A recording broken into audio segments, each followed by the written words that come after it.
नहम्याह का ग्रंथ अध्याय 8 पर संख्या 2 से 6 और 8 से 10 तक। पुरोहित इज्रा सभा में संहिता का ग्रंथ ले आया। सभा में पुरुष, स्त्रियां और समझ सकने वाले बालक उपस्थित थे। ये 7वें मास का पहला दिन था। उसने सवेरे से लेकर दोपहर तक जलद्वार के सामने के चौक में स्त्री, पुरुषों और समझने वाले बालकों को ग्रंथ पढ़कर सुनाया। सब लोग संहिता का ग्रंथ ध्यान से सुनते रहे। शास्त्री एज्रा विशेष रूप से तैयार किए हुए लकड़ी के मंच पर खड़ा हुआ। उसने दाहिने और मत्तिया, शेमा, अनाया, ऊरिया, हिल्किया और मसैया था और उसके बाईं ओर पदाया, मिशाएल, मलकिया, हाशूम, हशबवाना, जकरिया और मशुलाम थे। इज्रा लोगों से ऊंची जगह पर था। उसने सबों को देखने में ग्रंथ खोल दिया। जब ग्रंथ खोला गया तो सारी जनता उठ खड़ी हुई। तब इज्रा ने प्रभु महान ईश्वर का स्तुतिगान किया और सब लोगों ने हाथ उठाकर उत्तर दिया, आमीन, आमीन। इसके बाद वे झुक गए और मुंह के बल गिरकर उन्होंने प्रभु को दंडवत किया। उन्होंने ईश्वर की संहिता का ग्रंथ पढ़कर सुनाया और उसका अनुवाद किया और इसके अर्थ समझाया, जिसे लोग पाठ समझ सके। इसके बाद राज्यपाल नहम्याह, याजक तथा शास्त्री एज्रा और लोगों को समझाने वाले लेवियों ने सारी जनता से कहा, ये दिन तुम्हारे प्रभु ईश्वर के लिए पवित्र है। उदास होकर मत रोओ, क्योंकि सब लोग संहिता का पाठ सुनकर रोते थे। तब इज्रा ने उनसे कहा, जाकर रसदार मांस खाओ, मीठी अंगूरी पी लो और जिसके लिए कुछ नहीं बन सका उसके पास एक हिस्सा बेच दो, क्योंकि ये दिन हमारे प्रभु के लिए पवित्र है। उदास मत हो, प्रभु के आनंद में तुम्हारा बल है। ये प्रभु की वाणी है। वचन तेरा है प्रभु, जीवन की ज्योति है। वचन तेरा है गुरु, आनंद जीवन है। वचन तेरा है प्रभु, जीवन की ज्योति है। वचन तेरा है गुरु, आनंद जीवन है। दिव्य वचन तेरा भक्ति से सुन लूंगा। मधुर वचन तेरा दिल से मैं मानूंगा। दिव्य वचन तेरा भक्ति से सुन लूंगा। मधुर वचन तेरा दिल से मैं मानूंगा। दिल से मैं मानूंगा।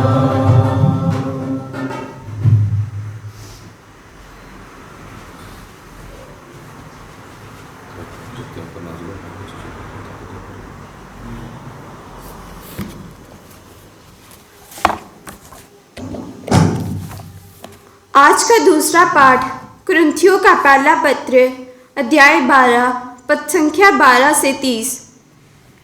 मनुष्य का शरीर एक है, यद्यपि उसके बहुत से अंग होते हैं और सभी अंग अनेक होते हुए भी एक ही शरीर बन जाते हैं। मसीह के विषय में भी यही बात है। हम यहूदी हो या यूनानी, दास या स्वतंत्र, हम सब के सब एक ही आत्मा का बपतिस्मा ग्रहण कर एक ही शरीर बन गए हैं। हम सबको एक ही आत्मा का पान कराया गया है। शरीर में भी तो एक नहीं बल्कि बहुत से अंग हैं।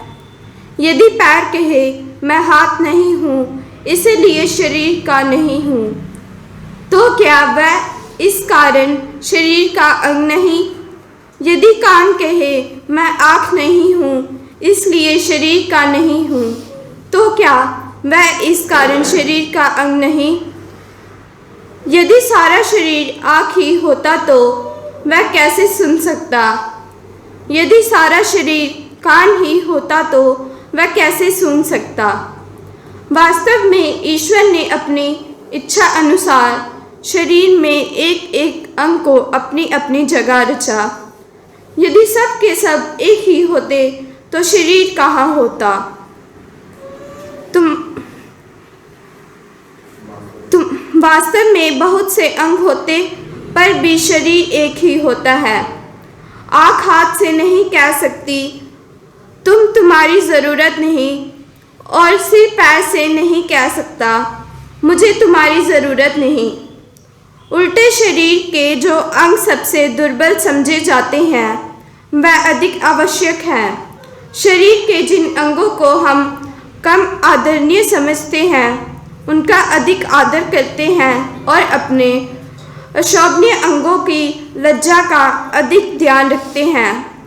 हमारे शोभनीय अंगों को इसकी ज़रूरत नहीं होती, तो जो अंग कम आदरणीय हैं ईश्वर ने उन्हें अधिक आदर दिलाते हुए शरीर का संगठन किया है। ये इसलिए हुआ कि शरीर में फूट उत्पन्न ना हो, बल्कि उसके सभी अंग एक दूसरे का ध्यान रखें। यदि एक अंग को पीड़ा होती है तो उसके साथ सभी अंगों को पीड़ा होती है, और यदि एक अंग को सम्मान किया जाता है तो उसके साथ सभी अंग आनंद मनाते हैं। इस तरह आप सब मिलकर मसीह का शरीर हैं और आप में से प्रत्येक उसका एक अंग है। ईश्वर ने कलीसिया में भिन्न भिन्न लोगों को नियुक्त किया है, पहले प्रेरितों को, दूसरे भविष्यवक्ताओं को, तीसरे शिक्षाओं और तब चमत्कार दिखाने वालों को, इसके बाद स्वास्थ्य करने वालों को, परोपकारों को, प्रशंसा को, अनेक भाषाएं बोलने वालों को। क्या सब प्रेरित हैं? सब भविष्यवक्ता हैं? सब शिक्षक हैं? सब चमत्कार दिखाने वाले हैं? सब स्वस्थ करने वाले हैं? सब भाषाएं बोलने वाले हैं? सब व्याख्या करने वाले हैं? जय घोष, हालेलुया, हालेलुया। प्रभु ने मुझे दरिंदों को सुसमाचार सुनाने और बंदियों को मुक्ति का संदेश देने भेजा है। Hallelujah, hallelujah.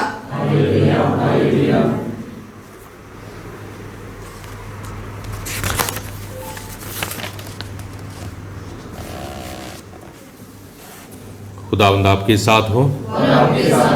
अंजील मुकद्दस संत लूकस के मुताबिक, लूकस की अंजील उसका 1 बाब 1 से 4 और 4 बाब 14 से 21 आयत तक। जो प्रारंभ से प्रत्यक्षदर्शी और सुसमाचार के सेवक थे, उनसे हमें जो परंपरा मिली उसके आधार पर बहुतों ने हमारे बीच हुई घटनाओं का वर्णन करने का प्रयास किया है। मैंने भी प्रारंभ से सब बातों का सावधानी से अनुसंधान किया है।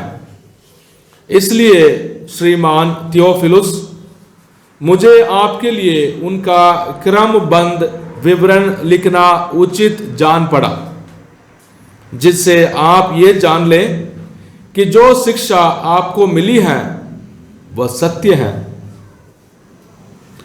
आत्मा के सामर्थ्य से संपन्न होकर यीशु गलीलिया लौटे और उनकी ख्याति सारे प्रदेश में फैल गई। वह उनके सभागृहों में शिक्षा दिया करते और सब उनकी प्रशंसा करते थे। यीशु नाज़रेत आए, जहां उनका पालन पोषण हुआ था। विश्राम के दिन वह अपनी आदत के अनुसार सभागृह गए। वहां पढ़ने के लिए उठ खड़े हुए और उन्हें नबी ईसायास की पुस्तक दी गई।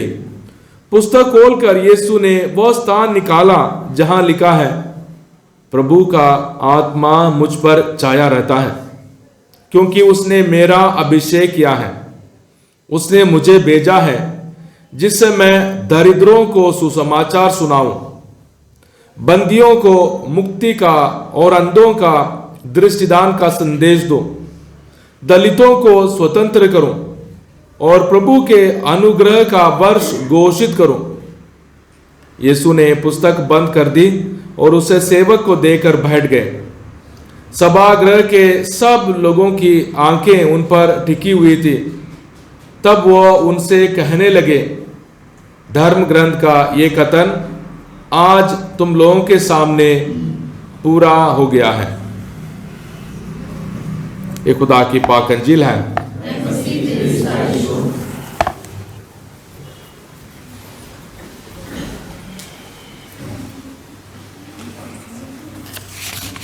उसी में प्यारे भाई और बहनों, आज बहुत सारी चीजें, बहुत सारी बातें इस पाक मिसा के दौरान हम सबों के दिलों में आते हैं। बहुत सारे बातों के बारे में हमने बातें करनी है, विचार करना है। क्या हो रहा?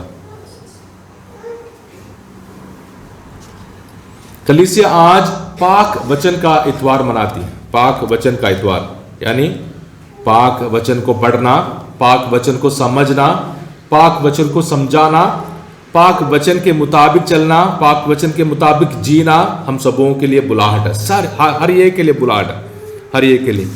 तो आज जब हम लूकस की अंजील की शुरुआत कर रहे हैं, अगर याद है क्रिसमस के टाइम में प्रभु यीशु मसीह के जन्म के बारे में और गडेरियों के बारे में, मंजूसियों के बारे में, मंदिर में प्रभु के समर्पण के बारे में बहुत सारे पाठ हमने सुन लिए, सब कुछ लूकस के अंजील से।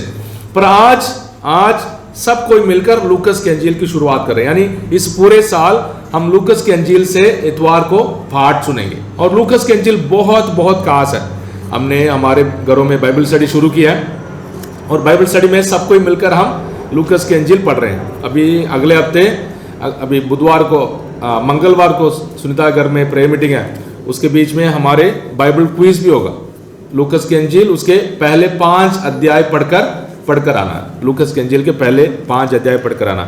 पर सबसे ज्यादा आज पोप साहब ने इस इतवार को, हर साल तीसरे इतवार को पाक वचन का इतवार ऐलान किया। हमें बहुत अच्छा लगता है जब कोई पाक वचन सुनाता है, जब कोई प्रचार सुनाता है, जब कोई बड़े जोश के साथ वचन सुनाता है, बड़ा अच्छा लगता है। पर उसके बाद हम भूल जाते हैं वो क्या था, क्या मतलब था, और उसका मतलब वाकई क्या है, उसके बारे में हम उतना गौर नहीं करते।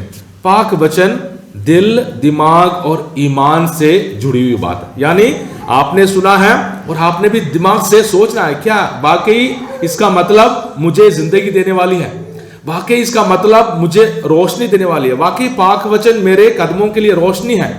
तो पाक वचन को समझना बहुत जरूरी है। मैंने पहले 4 आयत पढ़ी थी, बहुत मुश्किल है।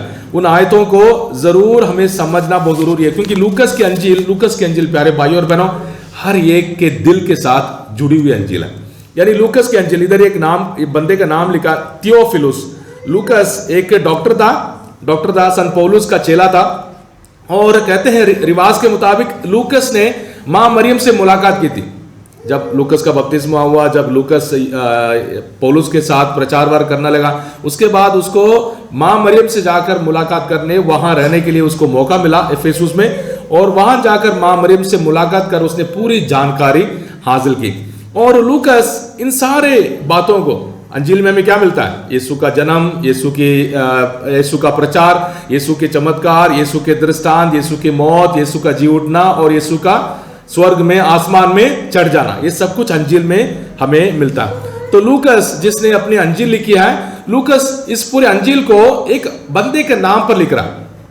क्यों बोलता है कि बहुत सारे लोगों ने, जो प्रारंभ से प्रत्यक्षदर्शी वो होता है जो अपने नजरों, अपने आंखों से देखता है, गवाह है, देखकर, ये नहीं कि और किसी से सुना, ना, देखकर उसने उसको उस पर विश्वास किया। प्रारंभ से प्रत्यक्षदर्शी और सुसमाचार के सेवक थे, चेले थे। उन्होंने बहुत सारी परंपराएं, रिवाज, देखना हम लोग रिवाज के खिलाफ बातें वगैरह सुनते हैं, नहीं, रिवाज मतलब ऐतिहासिक तौर पर जो भी सबूत है उन सबको दूसरों तक पहुंचाया और उन्होंने उसके मुताबिक लिखने की कोशिश की। बहुत सारे अंजील हैं, मत्ती, मार्कुस, लूकस, योहन और भी बहुत सारे अंजील हैं, पर हमारे बाइबल में सिर्फ 4 अंजील हैं। तो लूकस ये कहता है कि मैंने भी प्रारंभ से सब बातों का सावधानी से अनुसंधान किया, सावधानी से परखा है, पढ़ाई की है और उसके ऊपर रिसर्च किया है, उसकी पढ़ाई की है। और इसलिए श्रीमान थियोफिलुस, थियोस यानी खुदा को प्यार करने वाला, खुदा का दोस्त, हम सब खुदा के दोस्त हैं, हम सब खुदा को प्यार करने वाले। खुदा हम सबों को बहुत प्यार करता है, इसलिए हम सबों के लिए, ए थियोफिलुस, मुझे आपके लिए उनका क्रमबद्ध विवरण लिखना उचित जान पड़ा, यानी उसके ऑर्डर के मुताबिक लिखना उचित मैं समझता हूं, जिससे आप जान लें, हमें से हर एक जान ले, जो शिक्षा आपको मिली है अंजील से, जो कुछ हमें मिलता है वो सत्य है, सच्चाई है और खुदा के जिंदगी के बारे में सारी जानकारी है। तो लूकस इस इंट्रोडक्शन के साथ अपने अंजील की शुरुआत करता है। तो हम गवाह नहीं है, हमने अपने आंखों से नहीं देखा, हमने सुना भी नहीं है, हम बाइबल में पढ़कर उस पर विश्वास करते हैं और इस पर विश्वास करने की बहुत जरूरत है, ताकि हमारी जिंदगी में तरक्की हो, हमारी जिंदगी बदल जाए, ताकि हमें उम्मीद हासिल हो। और उसके बाद प्रभु यीशु की बुलाहट, इस पाठ को जब प्रभु यीशु मसीह सभागृह में जाकर पाठ पढ़ते हैं, प्रभु का आत्मा मुझ पर छाया रहता है, क्योंकि उसने मेरा अभिषेक किया है, उसने मुझे भेजा जिससे मैं दरिद्रों को सुसमाचार सुनाऊं, गरीबों को अंजील का प्रचार करो, बंदियों को मुक्ति का, अंधों को दृष्टिदान का संदेश दो, दलितों को स्वतंत्र करो और प्रभु के अनुग्रह का वर्ष घोषित करो। यानी खुदावंद यीशु मसीह को यह बुलाहट हासिल हुई थी ईसायाह नबी की किताब से, और प्रभु यीशु मसीह उसी वचन को दोहराकर प्रभु यीशु मसीह ऐलान करते हैं कि मैं सुसमाचार को सुनाने आया हूं, खुदा के रहम और प्यार को सुनाने आया हूं, और हर एक के लिए उम्मीद का संदेश, चाहे कोई भी हो, जेल में हो, कोई गरीब हो, कोई अंधा हो, कोई बीमार हो, कोई भी हो, सब कोई खुदा के बच्चे, सबको बचाना प्रभु यीशु मसीह का मकसद था। और खुदावंद यीशु मसीह हम सबों को बचाने के लिए हर रोज हमें उम्मीद का संदेश और वरदान के रूप में, मुफ्त संदेश हम सबों को खुदावंद देता है। तो इस पाक वचन को हमें कैसे समझना चाहिए? हम बड़ा जोश बहुत लगाते हैं, क्योंकि हम सबों को जोश में बहुत सारी बातें बताई जाती है, फिर होश में हमें कुछ याद नहीं रहता। इतना जोश, उसके बाद होश में हम उसके बारे में बोल नहीं पाते।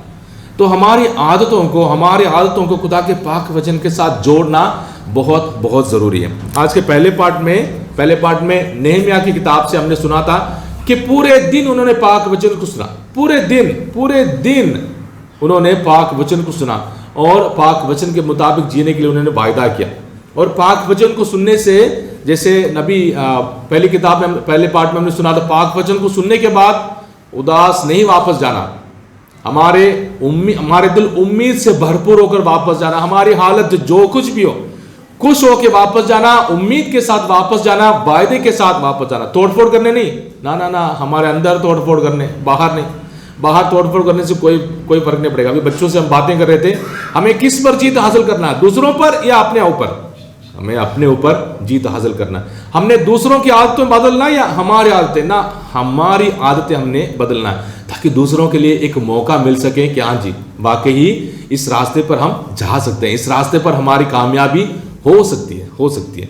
तो इसलिए आज पाक वचन का इतवार है प्यारे भाई और बहनों। पाक वचन हम सबों को तरक्की की उम्मीद का वरदान हम सबों को देता है। हम लोग शुरुआत में बातें कर रहे थे बच्चों से, अगर पढ़ेंगे हम तरक्की करेंगे, अगर हम पढ़ेंगे तरक्की करेंगे।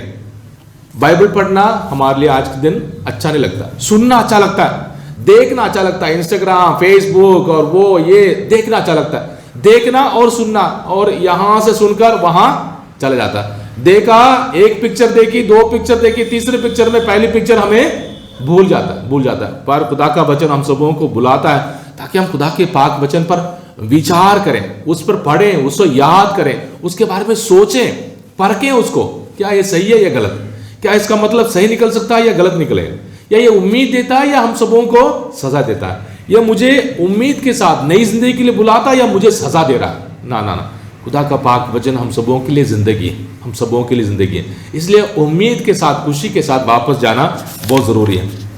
और आज के पाक वचन में दूसरा पार्ट बहुत ज़रूरी है जो आज हमने सुना था। संत पौलुस कोरिन्थियों को लिखते हुए संत पौलुस कहते हैं, देखना, कोरिन्थ एक शहर था, शहर का नाम, रोमियो, कोरिन्थियों, एफेसुस और तेसलोनिकियों, यानी संत पौलुस के लिखे हुए पहले हिस्से में संत पौलुस कलीसिया को लिखते हैं। रोम में रहने वाली कलीसिया को, कोरिन्थ में रहने वाली कलीसिया को। संत पौलुस ने कोरिन्थ में काफी वक्त बिताया था, उनको बहुत कुछ सिखाया था। इसलिए दोबारा जब उस शहर से बाहर चले गए, उनको चिट्ठी लिखते हैं, खबरदार, संभालो, इकट्ठे रहो, ईमान में मजबूत रहो, बुरे आदतों में ना फंसो, और लड़ाई मत करो, और खाने पीने की लड़ाई मत करो, प्रभु भोज के टाइम या रोटी तोड़ने के पाक रस्म के वक्त मत लड़ो, खाने पीने के लिए मत लड़ो। ये सब संत पौलुस उनको संदेश देते हैं। हमने कोरिन्थियों के नाम संत पौलुस के पत्र से हमने पाठ पढ़ा था, हम सब खुदा के शरीर के अंग हैं। हम सब खुदा के शरीर के अंग हैं। हम जो कोई भी हो, काला, गोरा, गंजा या कुछ भी हो, हम सब खुदा के शरीर के अंग हैं। देखना, आज मैं यहाँ अपने आप को यहाँ पाता हूँ, 40 साल का हूँ, इतने दूर से, शायद कम से कम 4000 किलोमीटर दूर है मेरे घर से इधर। जिंदगी यहाँ बिताने के लिए हमारे बीच में रिश्ता सिर्फ इसी वजह से बनी है, प्रभु के नाम पर, बाकी कुछ भी नहीं। खुदा के नाम पर हम सब भाई बहन हैं, हम सब एक परिवार के हैं। और संत पौलुस इतने बड़े प्यार तरीके से बताता है हर एक अंग के बारे में, सर से लेकर हर एक अंग के बारे में। ये ना, हम कपड़े क्यों पहनते हैं, अपने शरीर को क्यों ढकते हैं, इतने खूबसूरत क्यों बनाते हैं, कि इतने खूबसूरत अपने आप को कवर क्यों करते हैं, ताकि खुदा के उस खूबसूरती को जाहिर करें और अपनी इज्जत को महसूस करें। जैसे हमारे शरीर को हम सजाते हैं, वैसे हमें अपने एक परिवार होने के नाते एक दूसरे को सजाना है, एक दूसरे को इज्जत देना। और हम में से हर कोई, प्यारे भाई और बहन, हम में से हर कोई खास है, हर कोई खुदा के लिए बहुत खास है। इसलिए खुदा का पाक वचन हम सबों को हर इतवार जब खुदा के दिन को मनाते हैं या बीच में हम इकट्ठे होते हैं, एक दूसरे को याद दिलाने के लिए, आप खुदा के नज़रों में बहुत खास हो। कितने भी पापों में गिरे हो, कितने बुरे हाथों पड़े हो, हम एक दूसरे को, हमें उम्मीद का वरदान देना है। नशे के समान नहीं है, आजकल पाक वचन नशे के समान बिकती है। हम नशे के समान हम पाक वचन को ले लेते हैं कि हाँ जी, एक डोज ले ली, हम खुश हो गए। ना, होश में आकर, सोच समझ कर, अपने परिवार के बिना हमारी जिंदगी नहीं चलेगी। इसलिए खुदा का पाक वचन संत पौलुस के जरिए आज हम सबों को बुलावा दे रही है। हर एक के अंदर बहुत सारी खूबियां हैं। हमने बच्चों से यही बातें की, बच्चे, माँ बाप की आदतें जो कुछ भी हो, बच्चे भी परिवार को बदल सकते हैं, डिसिप्लिन में ला सकते हैं। और पाक वचन हम सबों के लिए मदद करेगा। इस पूरे हफ्ते में हमारी योजनाएं और हमारे तौर तरीके अलग होंगे। हम खुदा से वायदा करें, प्रभु यीशु से वायदा करें, है प्रभु, पवित्र आत्मा से भरपूर होकर तूने वायदा किया था, पवित्र आत्मा से भरपूर होकर तूने ऐलान किया था, हम भी तेरे नजात के लायक बने, हमें भी आज़ादी दे, बुराइयों से आज़ादी दे, हमें भी है प्रभु उम्मीद का वरदान दे, हमारे परिवारों में है प्रभु सुख शांति दे, हमारे परिवारों में भी हर बुराई, हर बीमारी, हर खतरे से हम सबों को बचा। इस पाक कुर्बानी में हिस्सा लेते हुए प्यारे भाइयों और बहनों, अपने परिवार के सारे मकसदों को, मन्नतों को, मतलबों को, इस पूरे हफ्ते के हर एक काम को खुदा के हवाले करें। आज हमने बच्चों से वायदा किया है, बच्चों से एक चैलेंज दिया है, कल से सारे बच्चे सुबह पूरे 7 बजे से 8 बजे तक यहाँ बैठे। हर रोज मंडे से सैटरडे तक सुबह 7 बजे से 8 बजे तक बच्चे यहाँ आएंगे, बच्चों की हाजिर लगेगी और बच्चे बाइबल की एक कहानी पढ़ेंगे और इसमें माँ बाप ने मदद करनी है। यहाँ बच्चे सही सलामत रहेंगे, यहाँ बच्चों को मदद करने के लिए लोग होंगे, यहाँ कोई लड़ाई नहीं होगी। सुबह सुबह जब आएंगे तो कोई परेशानी नहीं होगी, पर पाक वचन पर। ऐ खुदा तेरा कलाम मेरे कदमों के लिए नूर है। ऐ खुदा मेरे कदमों के लिए तेरा पाक कलाम नूर है। ऐ प्रभु तेरे पाक वचन को याद करते सुबह सुबह मुझे एक नई जिंदगी मिले, नए तौर तरीके मिले, नई उम्मीद मिले और नई ताकत मिले। आइए प्यारे भाई और बहनों, इस पाक कुर्बानी को हम चढ़ाएं, एक दूसरे के लिए दुआ करें, गरीबों के लिए, बीमारों के लिए, खासकर बीमारों की चंगाई के लिए दुआ करें और हमारे परिवार